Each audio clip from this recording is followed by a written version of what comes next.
There are 7 states that have over an 80% accuracy rate of selecting the winning president for as long as they have been states. I have removed the election of 1824 as an outlier from all analysis. The winner of that election had neither the popular vote, nor the majority of electors.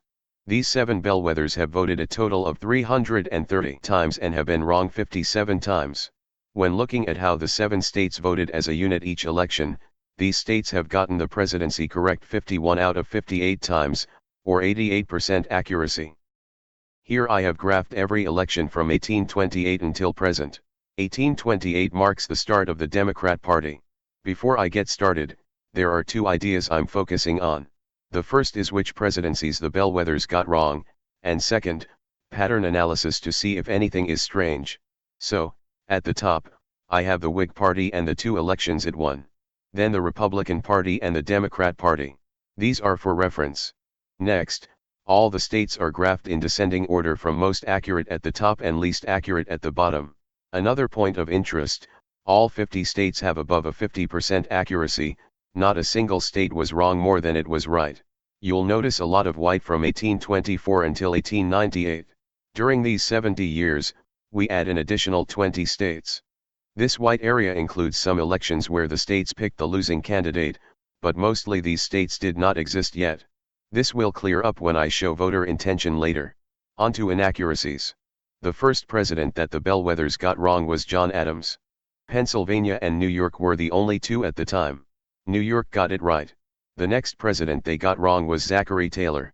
At this point, there were now 4 bellwethers. They were once again split down the middle. Then they got Grover Cleveland's first term wrong, 5-1. However, they got his second term right. 90 years later, they got Jimmy Carter wrong 4-3. They got both terms of Bush wrong, 5-2, and then 4-3. Lastly they got Trump wrong, 5-2. So 2 ties on John Adams and 1 Whig president. Wrong twice on 2 Democrats, and wrong 3 times on Republicans. So, the main thing to note is that I can cleanly draw a line right here, right before the 2000 election. You can see that the 7 bellwethers, as well as a whole bunch of other states all become hard blue states, as that they have been voting solely Democrat for the last 20 years. What makes this striking is that several of these were previously swing states. But as noted earlier, half of their mistakes have been made in the last 6 elections. What caused these bellwethers to all break at the same time? Why do all these states become hard blue in the year 2000? My next level of analysis is to overlay this graph with how each state voted for every election. To quickly explain the colors, the light blue, yellow, and red mean that the state selected the winning candidate. The dark blue, yellow, red means that they selected the losing candidate. Black means third party. Gray means did not participate that year. And white of course means, was not a state yet. This map makes some things easier to see.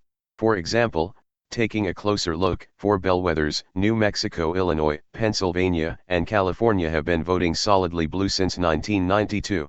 Another bellwether, New York, has been solid blue since 1988.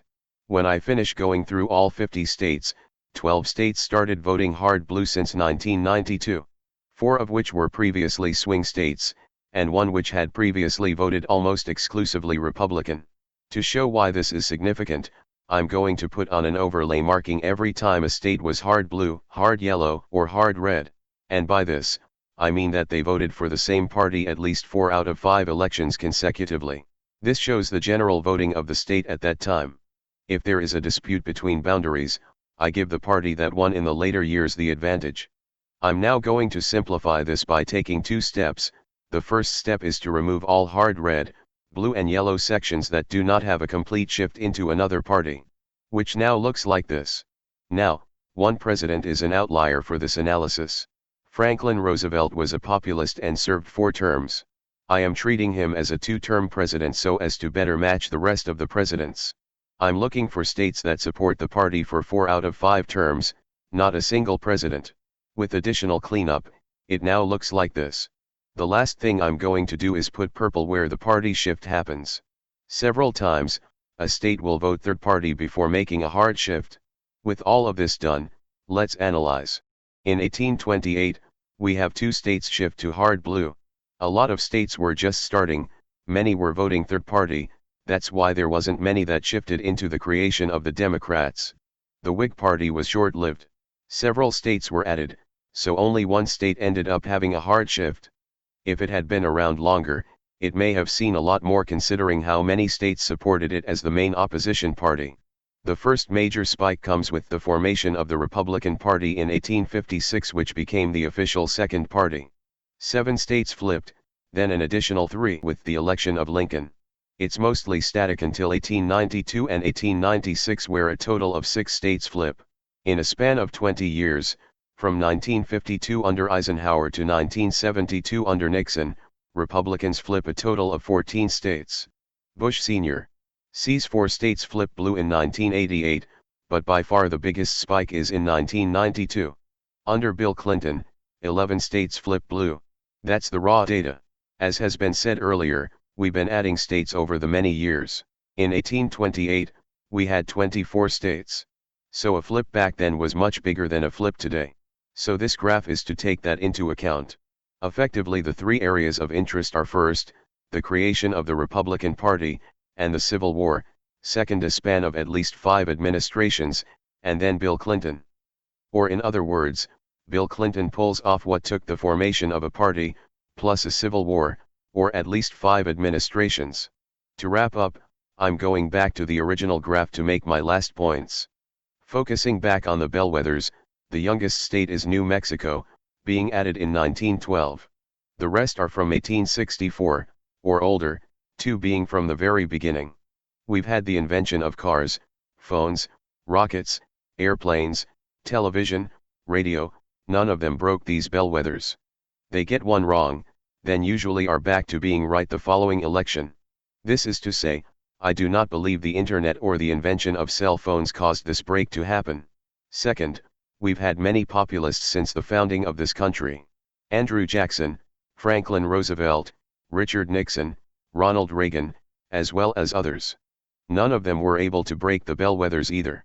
1992 is Bill Clinton. He was a populist, but what changed? What did he do that no one before was able to do? That's all I have for the time being. I'll be doing a longer video with more analysis and on more topics later. If anyone has any input or hard data that can be used to explain what happened, I can incorporate that into my next video. To me, this was a big and unexpected find. I hope this gets around and more people look into the data. Last, but not least, the data I used was sourced from here. I just took it, and changed it so I can graph it. I'll look into putting my document up so you can see and manipulate the data yourself. Until next time.